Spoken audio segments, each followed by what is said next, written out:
Ever since Vietnam has opened its doors to the world, the country's integration and urbanization have brought in a lot of Western culture. As a part of this is the skateboarding culture. So how far have Vietnamese skateboarders gone? Let's find out together with the help of our friends from South Africa in this edition of Expat Living.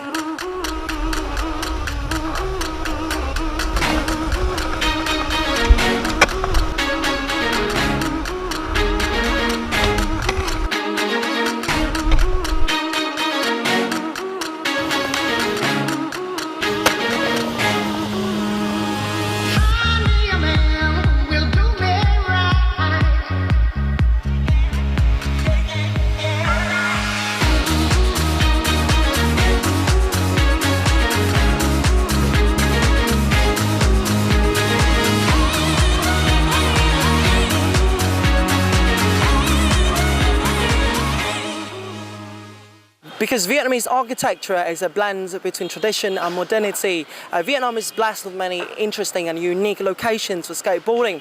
And in this week's episode of Expat Living, we're going to explore a few of these awesome locations. And as you can see from right behind me, this is Boo Skateboarding Park, one of the most notable locations. And the boys are having fun down there. So why don't we drop down, say hi, and explore what it's like to be here in Vietnam.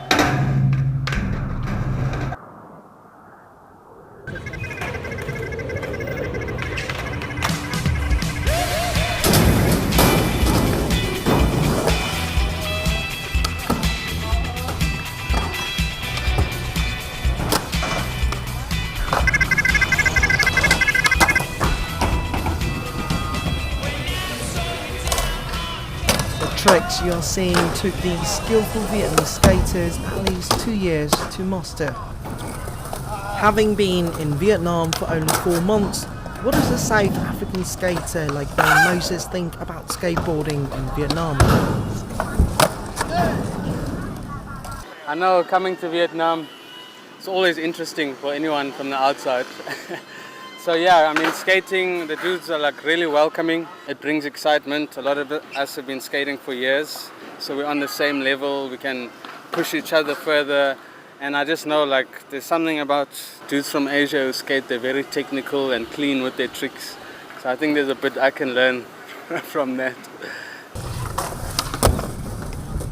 Mình với hai các bạn nước ngoài đều có chung là niềm đam mê với skate. Mình thấy điều đấy rất là vui vẻ, mình có thể giao lưu và học hỏi của các bạn nước ngoài. Những gì người ta học được cũng có thể chia sẻ với nhau, cũng có thể chơi đùa cùng nhau, rất là vui. Và hơn nữa là cũng thêm được về cái khả năng ngoại ngữ của mình ấy. Rain's mate Andrew has skated with the local homies for nearly 2 years now. His experience with them has inspired Rain's arrival in Vietnam. I think the nicest feeling is that they kind of make you feel like family. They've definitely helped me out a lot with regards to sort of settling in and just being here, you know, away from home, away from family and friends. They've definitely been very welcoming. Among Andrew's friends, Linh Do has been around in the Vietnamese skateboarding scene since its early days.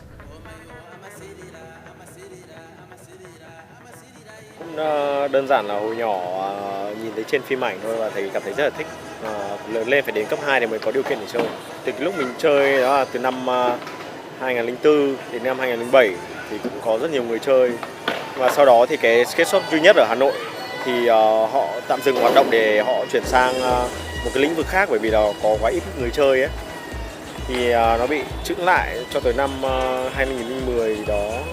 Thì mình làm nhiều cái phim ảnh và hoạt động hơn, các giải thi trượt thì nhiều người biết đến hơn và số lượng người trượt cũng tăng lên đáng kể. Hanoi Creative City has then recently become the hotspot for major skateboarding events in the northern hub of Vietnam. The best moment for me that actually stands out is we hosted an event which was last year, October the 11th. And what happened was we got there early on time, setting everything up, and it started raining. And we were short quite a bit of cash for an umbrella which sort of covered the whole park. And up until that moment I thought I had an opinion about the way people were with money and stuff, and one of the skaters came up to me, and actually quite a good friend, he asked me like, "What's up, dude, why do you look stressed?" So I told him, and he just kind of gave me like a wink and like said, okay, wait a second, and he ran off. And he came back and he pulled like, it was pretty much half the cash that we needed for the umbrella from all the skaters. Basically got donations from all the skaters, and for me that was a real eye-opener. Something that showed me that the guys here are willing to chip in and put towards something that, you know, they're really passionate about, which was really cool to see. Initiating system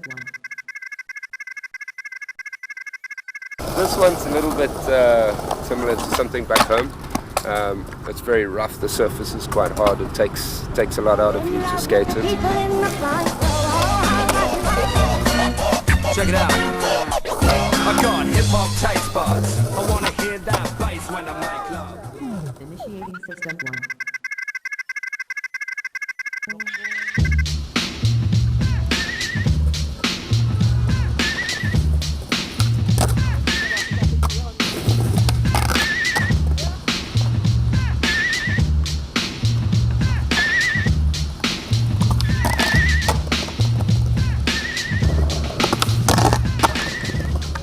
Marble.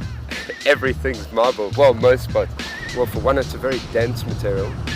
Two, it slides really nice with minimal wax, which is obviously out of any candle or from any candle. We generally wax the surface so that the metal from the trucks actually slides smoothly, so you don't end up hooking and falling.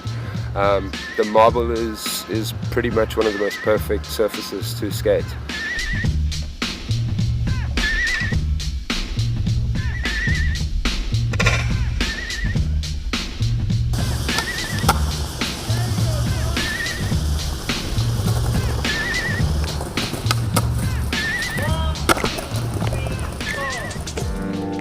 For another South African, Carl Porter has another way of enjoying the talent of Vietnamese skateboarders.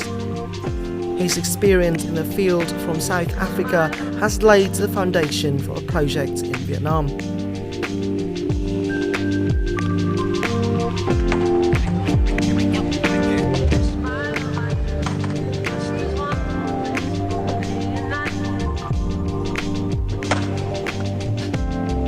Our goal, okay, well firstly it started off with just creating a platform, a media platform where all these guys could kind of unite and put their media. So basically it's just adding the English touch and using the contacts I got from the rest of the world just to promote them. So come out here, film some of the best tricks. Initiating system 1.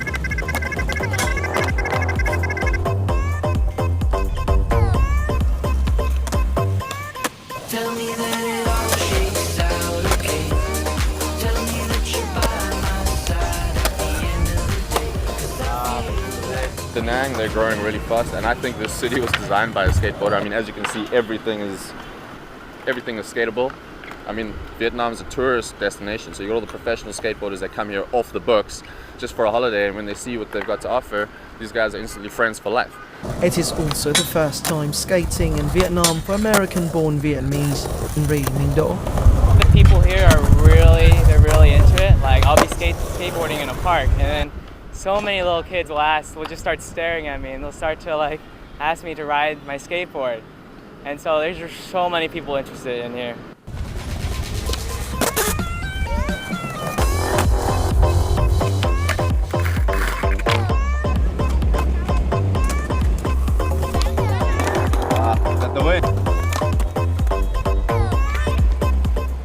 Kyle's close relationship with local skaters has helped him bring a more authentic picture of the local scene to the world. Nỗ lực này cực kỳ quan trọng, nhất là quảng cáo du lịch cho thành phố hoặc là giúp cho người khác biết tới những môn thể thao này để bớt đi những cái tệ nạn.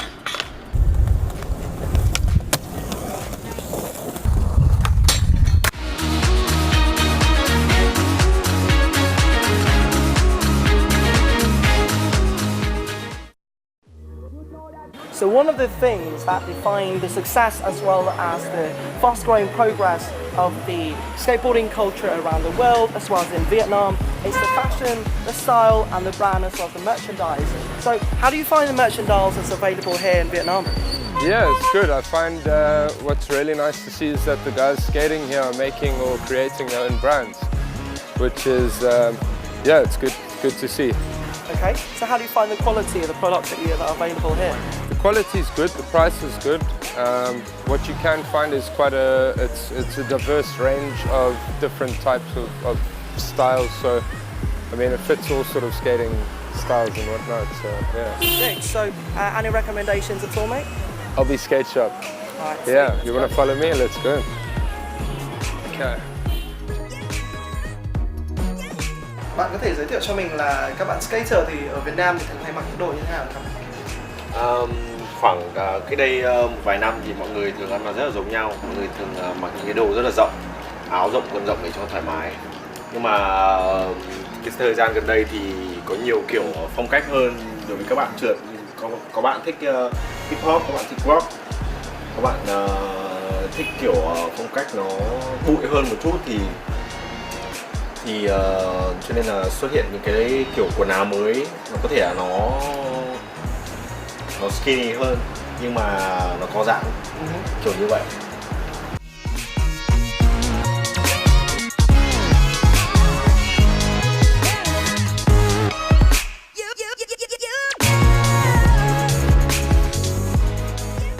Có hai loại cơ bản, đó là một loại là chỉ để đi chứ không tập kỹ thuật. Thì cái loại này thì bánh sen nó sẽ to hơn và nó mềm hơn để các bạn có thể đi ở ngoài đường hay là đi trên bất cứ chỗ nào. Còn loại thứ hai là loại mà có thể tập được kỹ thuật thì cái mặt ván nó phải to hơn, cong hai đầu, có mặt giáp ở trên để dính được vào chân, vào giày. Bánh xe thì nhỏ hơn và phải cứng để có độ nặng. And I also took my chance to do a makeover with the experts too. Such wide frames. Yeah, yeah. And you skating rocking it now. frame. What you reckon, boys? Am I ready to hang out with the cool boys? Let's kick it, man. Yep, right. Oh, see, trying not hard enough. Yeah. Rain and Andrew have also stepped into the style business too, and they've taken advantage of the sceneries for their photo shoots. I've never felt like I'm meant to be in a place, like I'm meant to be here type of thing. Like just the look of the city, fresh spots are popping up every day, and yeah, it's really dope. I mean, it's so urban that it really speaks to us. So, and there's a few places like this as well around the city.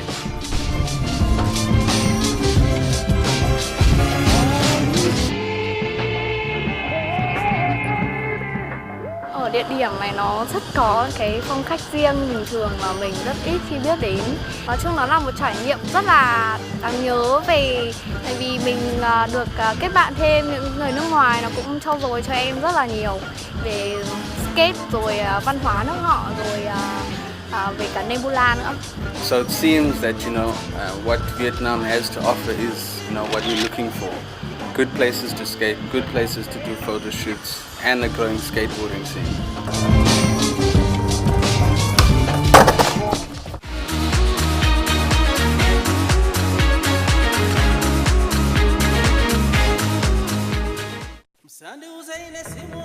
Formed in 2012, Nebula has been using skateboarding to create a nurturing environment for young South Africans to pursue dreams and overcome economic challenges to youths. Rain, also its founder, has brought this along to Vietnam.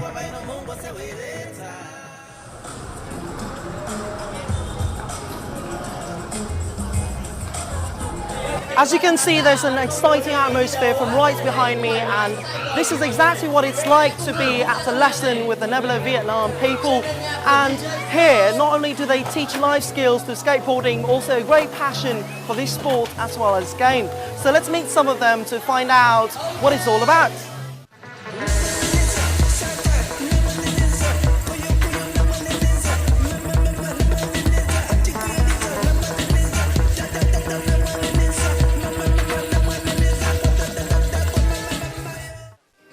I started this really with a way to create stars using my passion for skateboarding.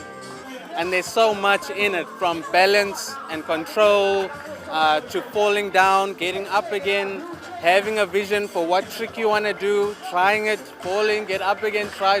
It's pretty much the same thing, like with what you want to achieve with yourself. You know, you have to learn how to manage your time, be the best that you can be, but if things don't go right, how do you make it, you know, stand up and keep going. Andrew has joined the bandwagon and put his skateboarding skills to good use.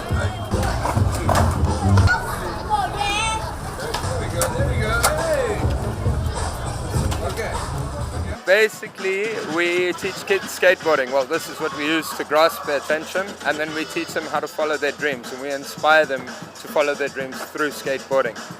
And I mean, it's pain and suffering, man, blood and sweat. You go and you try and you do it, and eventually you get it, and then you apply that to your life. You set yourself a dream, a goal, and you work toward that goal. No matter how hard it might be or how many times you fail, you get up, you get back on the board, and you carry on trying.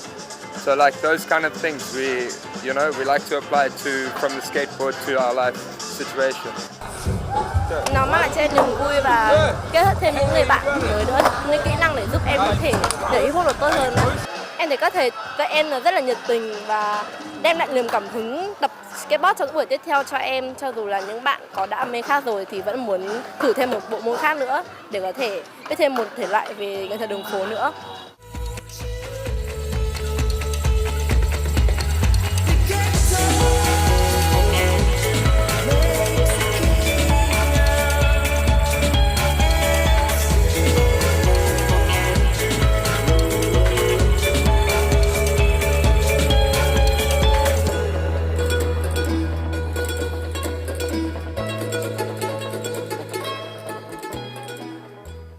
As you could see in this edition of Expat Living, while Vietnamese skateboarding is still developing, it has a lot of potential to offer for you. So why don't you come over, check it out, and hang out with the homies here in the country. And now, as usual, it's the time for our section of Time Out.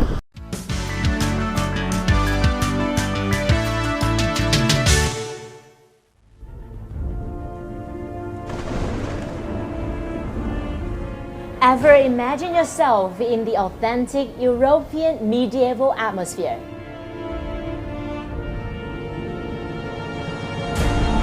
Just like in the magical world of Harry Potter. Well then, imagine no more. As the medieval theme family amusement center right here in Ho Chi Minh City, gonna turn your imagination into reality. Axior Somewhere Land.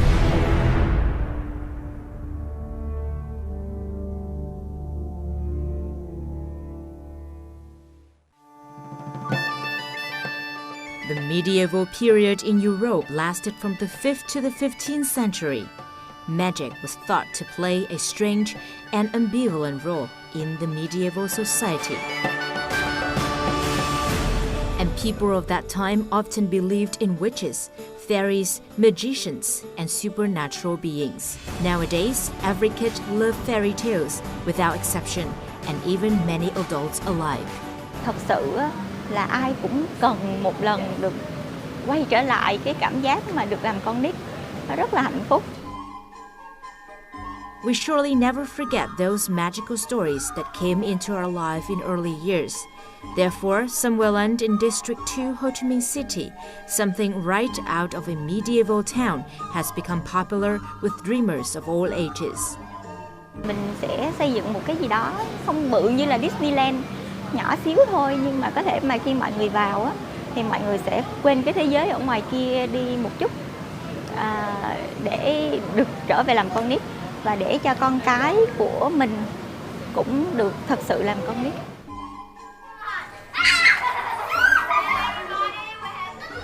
Somewhere Land, also known as the Three Brooms Town, is a unique attraction for kids to spend 2, 3, 4 hours, or even more, imagining, exploring, and creating. A medieval-themed alt village awaits the kids, using unique design elements to stimulate the kids' imaginations. This is also a perfect place to hold birthday party for kids with great imagination. I like this place because it's sparkly and it's magical, And it's not just a playground, it's also where you make.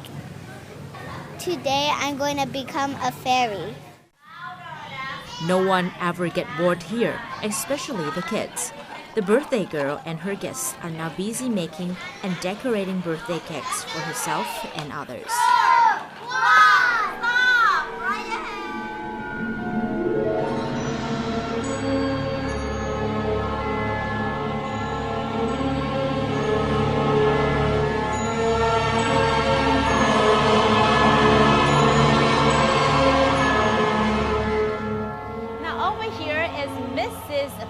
Fat bakery where you can create a cake of your own. So now I'm gonna ring this bell and for sure an elf will come and help me to make a magical cake for my own. Chào chị, em có thể giúp chị làm loại bánh nào ở đây nào? Ở đây thì mình có bao nhiêu loại bánh nhỉ? Ở đây bọn em có hơn 20 loại bánh lận. Vậy loại bánh nào mà dễ làm nhưng trông lại có vẻ huyền bí và có pháp thuật một chút? Hợp với chị, đó là loại bánh cupcake hoa tiên này. Đây phải không? Vậy thì bạn giúp mình nhé, bởi vì mình chưa bao giờ làm cái loại bánh này mà cũng chưa bao giờ nghe thấy tên của cái loại bánh này. Ok, sẵn sàng. Rồi, đây là nguyên liệu của chị đây. Chúng ta có những nguyên liệu gì ở đây? Ở đây thì theo làng Gia Tân á, thì ở đây chúng ta đã có trứng chim cầu vồng. Đây là bột hoa tiên để làm bánh hoa tiên. Trong tô này thì đã có sẵn dầu bò ú và sữa ong ruồi. Learning these ingredients' names are hard enough. You also have to follow the app's instructions carefully if you want to be success in this part. According to this elf, I can only stir this mixture in one direction and 5 minutes with my right hand and another 5 minutes with my left hand with the same direction. Otherwise, this cupcake will not be magical anymore. And here comes the most important part to make a batch of flower fairy cupcakes. Và bây giờ chúng ta sẽ cùng nhau đọc thần chú để cho cái bánh này có thể hiệu nghiệm và ngon hơn.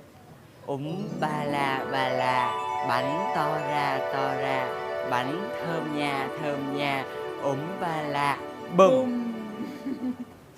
Rồi em sẽ đem bánh vào trong tiệm bánh bà Núc Nít và hẹn chị 15 phút nữa chúng ta sẽ có bánh nướng thật thơm và ngon cho chị. Okay, so while awaiting for my magical cupcake to be ready, I will take the time and go to the tavern over there and let's see what they have for the drink.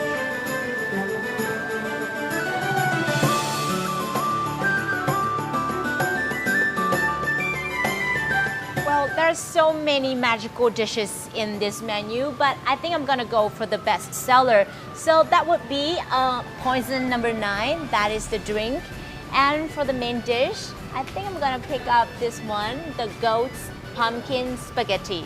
I'm also curious for one more thing, that would be the mummy toast. So let's see what they have for me. After gossiping with the elves here, I've learned that the Licky Skull Tavern is an ideal place to enjoy the special food and drink that are fusion of European and Asian culinary, touched by a little bit of magic.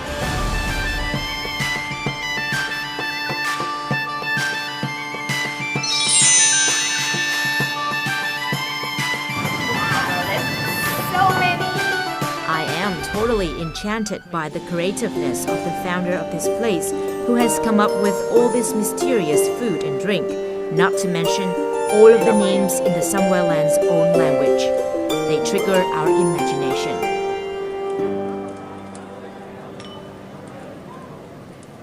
This is really poisonous. But it's good though. Okay. Let's see. Wow, there's a lot of spaghetti inside. It's creepy to eat from the skull. At Somewhereland, I find it easy to forget the headache in the outside world. I just follow the kids and elves to the craft workshops of Merry Masquerade Boutique to make handmade items such as fabric dolls, bags, badges, or wooden houses, or to get some training on magical charms and potions at the Curly Mustache Wizard School. And last but not least, I definitely should not forget to bring home my first batch of cupcakes that Mrs. Fatty Fat has baked for me.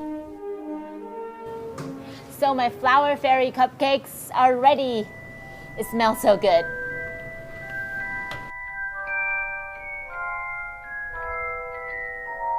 For the childish part in ourselves, I think every one of us once had a desire to live in the world of witchcraft and wizardry. And today, I hope that you have been magically charmed strong enough to come back for more. Loomis. That has wrapped up this edition of Expat Living. Now do log on to vtv4.vn or youtube.com/vtv4go for more of our content. Goodbye for now.